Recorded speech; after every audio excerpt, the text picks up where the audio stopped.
Okay, so the question today is how to practice scales. Um, and the question today is like the C major scale in open position. And oh, there's all these notes, right? Um, and what should we do with them? So first, what I like to do with the new student to playing this or any scale is break down the scale into smaller, manageable parts, but also musical parts, because sometimes they will lay out a scale for you and be like, okay, the C major scale in open position has all these notes. You've got E natural and F and G and A and B and C and D and E and F and G and A and B and C and D and E and F and D. And that's a lot of notes. Like, can you remember all those now? I cannot. I mean, I can because whatever. But for new, not so much. And it's sort of like, where are we and what does that relate to? So oftentimes if I'm practicing scales, and I apologize for the light here, I want to fix this lighting. I look like a ghost, and I really don't look that bad. I mean, close, but okay, fine, that's a little better. Whatever. So what I like to do when I'm practicing scales is use a drone, and I have a handy little app on my phone, which is called iTabla Pro, and it's just a little drone box which just makes a little constant C. And you don't necessarily need it, but I wanted to just bring up the concept of, oh, when you're practicing a scale, you want to think about the key that you're in, because we play tonal music. We play music that's in keys, or at least if you're working on beginner scales, that's probably what you're working on. Okay, there is music that happens that's not tonal, but first you have to master tonality. Okay, so now we've got this C.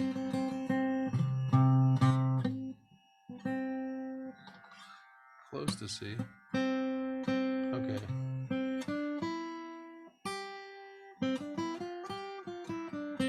And I will just start people with those 5 notes, because you can hear, oh, there's my key, there's my do, re, mi, fa, so. Fa, mi, re, do. First fret, third fret, open, first fret.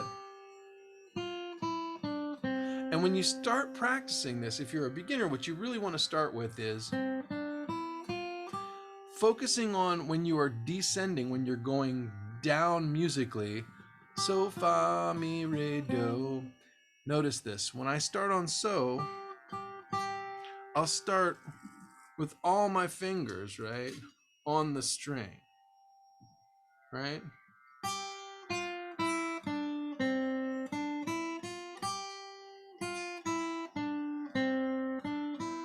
So that when I go from so to fa, I'm just releasing over here.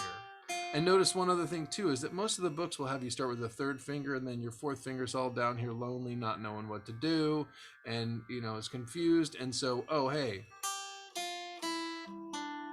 I like to give them an activity, especially for beginners. There's no reason not to, and it makes sure that all of your fingers are coordinated and working together, and that you don't have any excess tension with the finger, maybe pinky going out this way or coming back this way. It's all very easy.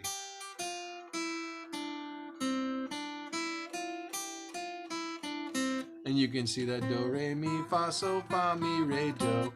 And so even if you've learned that and you're practicing this whole scale now, all up and down, I still like to break it up into those parts, because I still want to break it up into musical parts. So I'll actually practice, right? And then I'll practice the next part. Maybe a whole octave. I might even break that octave into parts, but for today, I'm just going to talk about these 8 notes. 1, 2, 3, 4, 5, 6, 7, 8. Hold on one second. Okay, so we've still got this drone going. You can hear the C. I'm in the key of C in the background. Okay, so this is, I'm just playing do, re, mi, fa, sol, la, ti, do, ti, la, so. Right, so it's 1, 0, 2, 0, 3, 2, 0, 3. And notice, same thing I was talking about. With these, you just have one note, one fretted note on each string. But when I get here, oh yeah, when I get right there, I'm absolutely gonna do it. Putting everybody down. Now my first finger's not really pressing down, but my second, and neither is my second finger, but it's there. It's where it needs to be. So where I go from,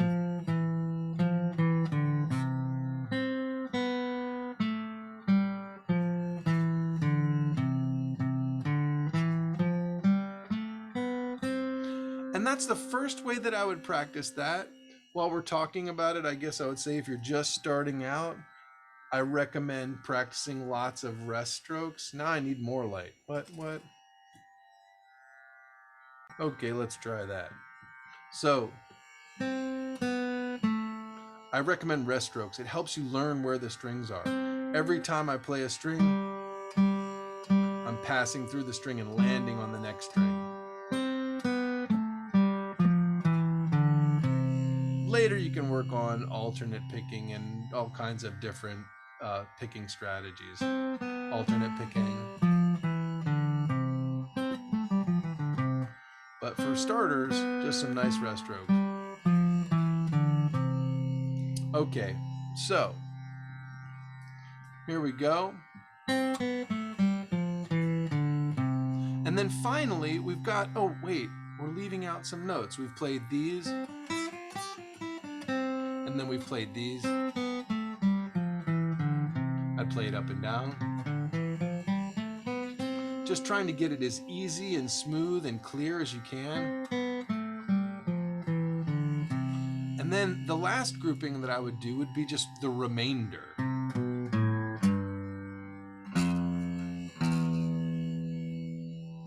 I might finish it off by coming back to that C, so that you constantly keep this idea of where you are in the key musically, how far you are from this tonic note, or C, the namesake note. This is C, B, A, G, F, E. Right? You've heard all this heard before. That's do, ti, la, so, do, ti, la, so, or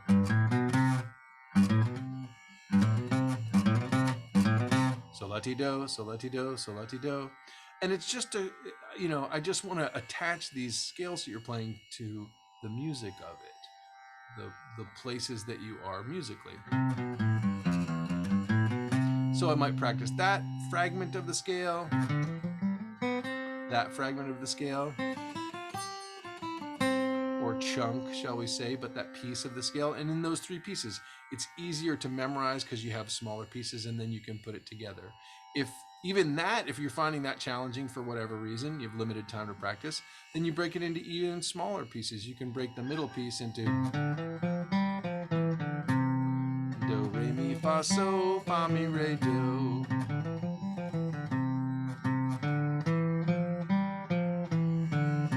And then so, la, ti, do, so, la, ti, do. And you can hear that music in it. And once you've got that going, so let's say that you don't have the drone. Let me just turn that off for a second. Well, what are you going to do? Well, if you don't have the drone, you can keep reminding yourself of the sound of the key by, oh, on either end of this middle piece, you have the tonic note. It's very clear, and it's, you know, with practice, you'll keep it in your ear. If you think about those solfege syllables, that do, re, mi, fa, so, fa, mi, re, do, that'll help keep it in your ear as well. With this piece, it's a little bit jagged. It's a little bit, shall we say, asymmetrical. It's just a little bit odd. Let's call it that. It's harder to understand, perhaps, in the beginning. So I might keep coming back to that tonic note so that you keep that sense of key in your ear. The other thing you can do is you can start with smaller groups.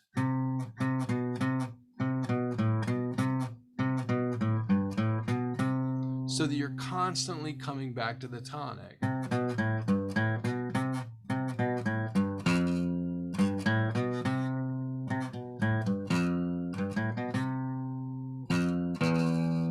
And then once you're feeling comfortable with the notes, I would have some fun with it and improvise with it a little bit. Try to make up your own melodies. Oh, that's not mine. We know that melody. That's somebody else's. But you get my point, is you can take these notes and get creative with them. Some other things that you might try once you work on those 3 groups are try skipping notes in the scale. So I'm just going to start where we started.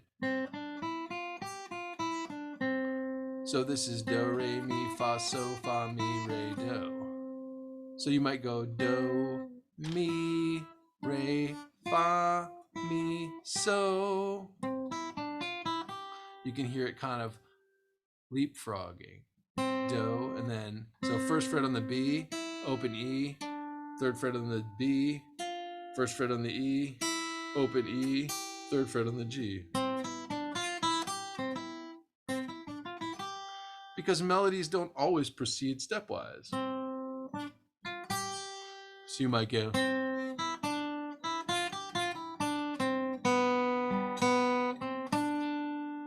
And I just employed some of those different things.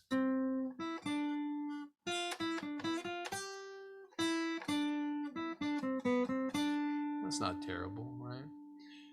And, you know, just first get them under your fingers. Then maybe you might try skipping notes. You could do this in this middle part.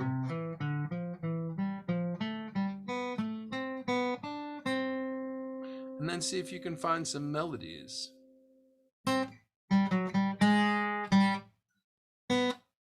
Okay, that was unfair because it took not from C major, but C minor. But you could hear that still that sense of key. Oh, something's going on with the guitar.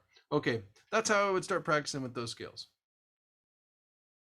So you just asked me what I keep talking about the tonic, right? What is that, right? Right. Okay, so tonal music, it's like a system, like, and you kind of think of it like the solar system. And like in our solar system, we have planets that revolve around the sun. And so the tonic is like the sun in this system of notes. It's the center of gravity, which everything is pulling towards. Okay. Right? So the tonic, see. So it's the root, basically, right? Right, but chords have roots and keys have tonics. Oh, okay. It's a really common, like everywhere on the internet, you'll probably hear people say the root of the scale. Right. And that is true, but less accurate than to call it the tonic. Okay. Yeah. We're just laughing because it's like, if you just, you know, if you come to a, you know, this, just the you know, typically scales will be shown, oh. Yeah. And you're like, what is that? It starts there and it ends there, yet it's a C major scale. Yeah, yeah. And so that was the whole reason I broke it into parts, was so that you could hear it. Okay. And it is really useful to have a drone, I should say.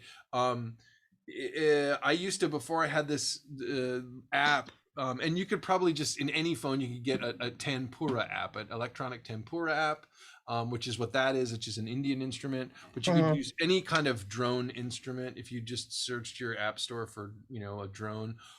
Before I got this thing, and before I have a thing that's called a Regini, which is a physical instrument, but digital instrument. It's that machine, that box you have, right? Yeah. I've but seen before it, yeah. I had that, I used to I had my cheap keyboard, and I would put a couple 9-volt batteries, like on two, like on C and octave apart, like put it on an organ patch, and so that the note would just go on forever. And then I would put, you know, and I would just hold the keys down with the battery. Now it's not necessary. That was, is that just training your ear? It's so that there's this constant, well, you know what? It's so that the sun is always there. We were just talking about how the sun is the tonic, right? It's like, oh, it's a locating device. It's like your, you know, it's like your radar, your sonar, your whatever. Yeah. So that while you're practicing, it allows you to play scales and do ear training at the same time. Okay. Yeah. Which is awesome, right? Right. And because why not do both, right? Sure.